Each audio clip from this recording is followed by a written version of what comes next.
I'm 36, female. My sister-in-law, Debbie, 42, has a 16-year-old daughter, Robin. Debbie and I have never been friends, but we have always been civil to each other.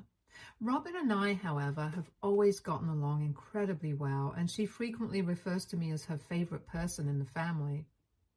We have a lot of things in common, and I think that's one of the reasons why we get along so well. Plus, I also work with kids around her age since I'm a high school counselor, so I know about their likes and dislikes and how to get along with them. So I guess that helps as well.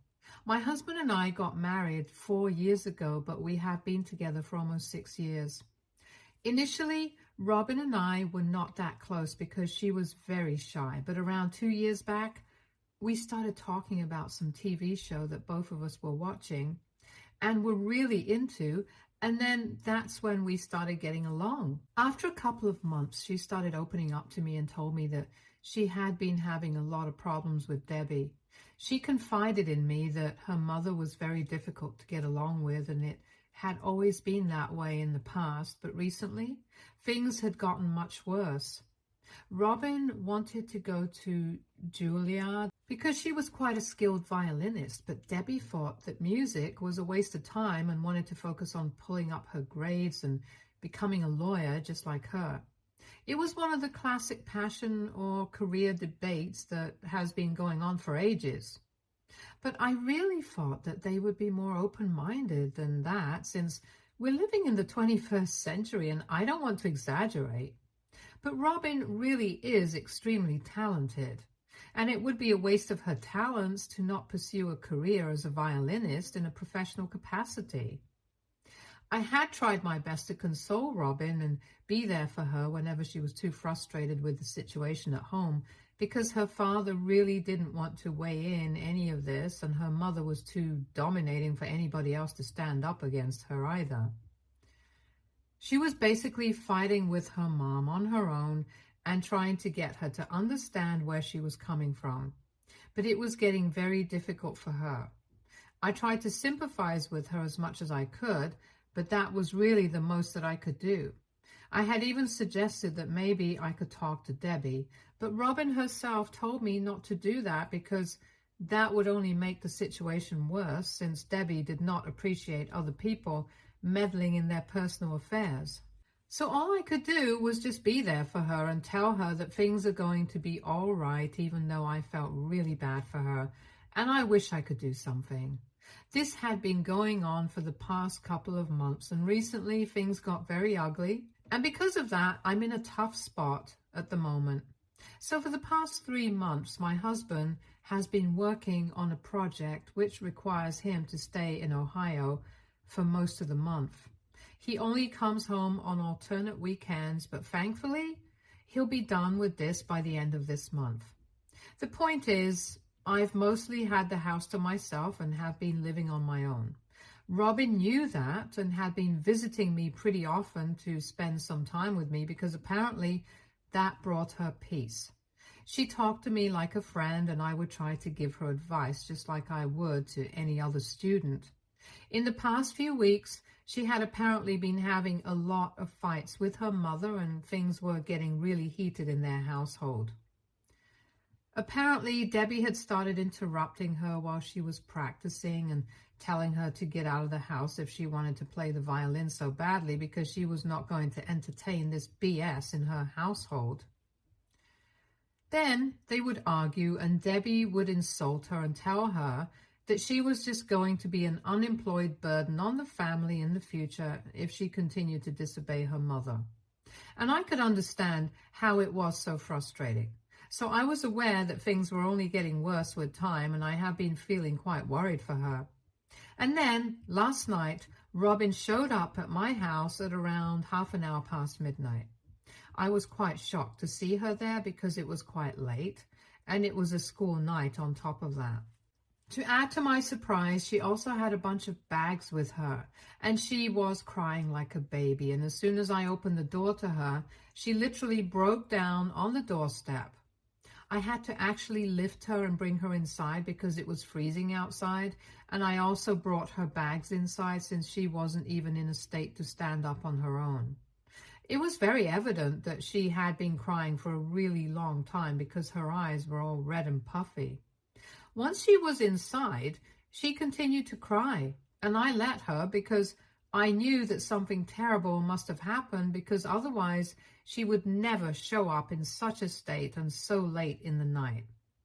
After around 15 minutes, she finally seemed to calm down a bit. Then I finally asked her what exactly had happened because I was very concerned, and she finally told me that she had decided to leave her house. I was not surprised because from whatever I had heard, I was impressed that she had even managed to stay with somebody like Debbie for so long in the first place. And then Robin started telling me exactly what had happened that day. So apparently they had received the results of a test that they had taken a couple of days back. It was a math test, and math isn't really Robin's strongest suit from what she told me. And as somebody who used to be really bad at math in high school as well, I don't really blame her. Anyway, she managed to scrape by and got a C- on the test, which according to her was good enough. Because honestly, she has been bad at math her entire life, and her other grades kind of made up for everything. She thought Debbie wouldn't be surprised, but when she came back home with the test, Debbie was furious and completely lost her mind. She started blaming Robin and the violin for her grades, which was kind of unfair because she was pretty decent at everything else. She was averaging a B grade, and that's not really that bad. But Debbie didn't really seem to care about any of that and started yelling at Robin as soon as she told her that she had a C in math. Robin fought back because she was really frustrated with the way she was being treated by her mother. That argument just got worse, and after one point, Debbie went upstairs and Robin followed her, and she barged into her room with Robin right behind her. Then Debbie grabbed her violin and started smashing it to the ground. Robin tried to stop her and grabbed her arm, but Debbie, for some reason, decided to push her back and continued breaking the violin to bits while Robin cried. Her father was at work at the time, but Robin told me that even if he had been there, she highly doubted if he could stand up for her. Anyway, after the damage was done, Debbie literally just walked away without another word, and Robin just sat there in her room crying until her father came back home. Even after her dad came back, it took him almost half an hour to finally come and check up on her. And then, when he finally came to talk to her, all he said was that he would buy her a new one. But she had to promise that she would get better grades, and only then would he be able to buy something, because otherwise Debbie would never approve of it. She had already been miserable, and when her dad said that, she finally lost it. Apparently, Robin had a bag packed anyway after her last fight with her mother, and after this incident, she decided that she could no longer live with them anymore. So after they had fallen asleep, she snuck out of the house, got a cab, and came straight to my place because she felt like I was the only person she could trust. On one hand, I was happy that she had chosen me to be her safe space. But on the other hand, I was quite worried about what was going to happen in the future. However, I did not want Robin to worry about any of this that night while she was already so miserable, so I told her to go to sleep and not think about any of this for a while. After she fell asleep, I finally called my husband and told him all about this. I had been keeping him updated on the situation with Debbie and Robin, and he had known how difficult it had been for the kids so far. He also said that he was not surprised that Debbie was acting so psychotic because right from childhood, she had always been a bit of a control freak. But this was just taken to another level, and it was not acceptable in the slightest. He told me that I should let Robin stay with me and not worry about what other people might have to say about this. Once I had spoken to him, I felt more sure about my decision, and that was it. But then this morning, Debbie and her husband showed up at my house really early and demanded that I tell Robin to go home with them.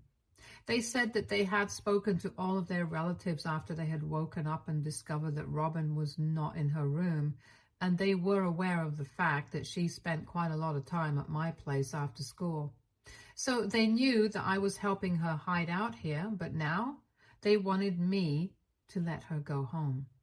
Debbie was furious, and I could see it, but I decided to stand my ground, and I told him that Robin was not willing to see them at the moment, and that the way she had behaved with her was downright psychotic, so I did not think it was a good idea for her to be around such a sensitive kid at a time when she was already feeling so miserable. When I said that, Debbie started yelling at me and got all up in my face, saying that I was nobody to judge her because I was not Robin's mother, so I should stop trying to act that way. I tried to be as respectful as possible and kept my anger under control. I tried to explain to her that I had not forced Robin to come to me, but instead Robin herself had shown up at my place, and now, as a responsible adult, it was my duty to keep her safe. She kept yelling at me, and her husband tried to defuse the situation and spoke to me politely, trying to tell me that this was a personal matter within their family and I should not involve myself in any of this. So I had to explain to him that I did not do this myself, but their daughter had been confiding in me for the past couple of months. And as someone with a conscience, I just couldn't help but take her in. And now she would only go back if and when she felt like it. It wasn't my choice. It was completely up to Robin, and I was going to respect that. I had already told Robin to stay put in the guest room and not come out as soon as I heard the bell ringing furiously, but she still decided to come out when things started getting a little too loud in the living room. I was not expecting that. And as soon as she came out of the room, I told her to go back inside and I would deal with this on my own. But she still stood there. And even though I could see that she was literally shaking like a leaf, she still squared up to Debbie and told her to leave because she did not want to go back home with them. She announced that she wanted to stay here with me and she didn't even want to see them around anymore. I'm not going to lie. At that point, all of us were shocked because, like I said in the beginning, Robin was a very shy kid and generally quiet. This was quite unexpected, but I was glad that she was finally standing up for herself, even though it kind of backfired on me. Because when Robin made that announcement, Debbie turned to me and started accusing me of manipulating and brainwashing her, because apparently she thought that I was trying to steal her daughter away from her since I could not have kids of my own. I've got to say, it was a crazy and wild theory to say out loud, since I think pretty much everybody knows that it was my choice to get married late and not have children of my own. Everybody has asked me about it, and I've always made things very clear. I'm not saying that I don't enjoy having Robin here, but I would just not like having to raise a baby of my own. It was as simple as that. And whatever she said, it was just not true. Anyway, after yelling at me for a bit, she decided to leave after she realized that no amount of yelling was going to get her daughter back to her. And then I received a phone call from my mother-in-law a few hours after Debbie left, and she started screaming at me almost immediately. It was quite unprecedented because I had a good relationship with my in-laws. I did not expect them to be so unfeeling. Anyway, I could hear that all three of them were on the phone, including Debbie. My mother-in-law and Debbie screamed at me about how heartless and selfish I was being. They said that my only duty would have been to send Robin back home as soon as she had shown up at my door, and then I should have let her parents deal with this situation. But instead, I was too busy trying to be the savior. And then my father-in-law told me that they were going to give me a couple of days to think things over and send Robin back home. But if I didn't do that, they would have no other choice but to sue me. Now, I know that they don't have a legal leg to stand on, and they can't exactly do that. But I just wanted to make sure that I'm doing the right thing. So AITA for not sending my sister-in-law's daughter home after she came to me crying in the middle of the night? Update 1. So after my father-in-law said that they were going to sue me, I was kind of scared, and I posted here to ask if I was doing the right thing or not. And the response was pretty overwhelming, so we're sticking together. I also spoke to my husband, and he said that he's going to speak to his family and tell them to back off, because right now it's Robin's decision where she wants to stay. And after the way Debbie has treated her daughter, she has no right to make any demands. I haven't told Robin about the phone call because I don't want her to freak out and panic. She's already pretty anxious about everything, and I don't want to make the situation worse for her. Anyway, my husband said that he was going to speak to his parents after work today and tell them that I'm not going to be sending Robin back home. He also said that he's coming back home this weekend, so if there's any trouble with his family, he's going to deal with it in person. He gets off work in a couple of minutes, so I'm just going to wait and see what happens. Also, just in case they actually did approach a lawyer, I have told my lawyer as well about this entire situation, so that in case they actually file a lawsuit against me for anything, I can defend myself and I'm not caught off guard. I was very stressed out in the morning, if I'm being honest, but after reading the comments on my original post, I am a little calmer now because I know that I'm doing the right thing. I will keep you guys updated on the situation with Robin, since a lot of people seem to really care about what's going on with her. It's kind of touching, even though we don't really know each other, but then people seem to care so much. Update 2. So it's almost midnight right now. Robin is asleep, and a couple of minutes ago, I got off a phone call with my husband. He told me that he had spoken to his parents and told them that they could not file any sort of lawsuit against me, and if they did, he would make sure that we went no contact with them.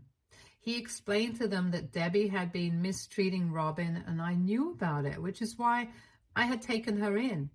If I had ever thought that Robin was in the wrong here, I would have sent her back home and made her clear the air with her mother, but that's not the case here.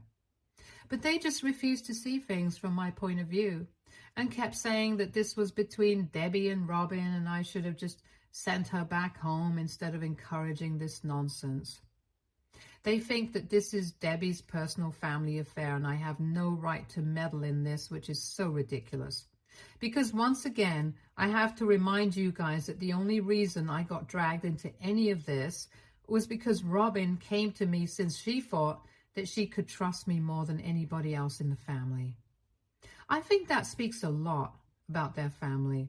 My in-laws were pretty bent on whatever they believed, and even told my husband that if he was on my side on this, then they had nothing to talk about anymore, since he had made his priorities very clear. They even tried to make him feel guilty for taking my side and said that they had never expected something like this out of him because he had always been a good son to them. But now it seemed like he was trying to be diplomatic and defend something that was very wrong, just to keep me out of trouble. So while my husband had tried to be nice and polite to them and discuss things in a civil manner, after they said that, he got into a fight with them. Honestly, I really don't understand why my in-laws are acting like this, because I think I had mentioned earlier that they have always had a very good relationship with me. So this is very unexpected, and I think they should realize that Debbie is not the kind of wonderful woman that they think of her to be. I feel like they have been brainwashed against me.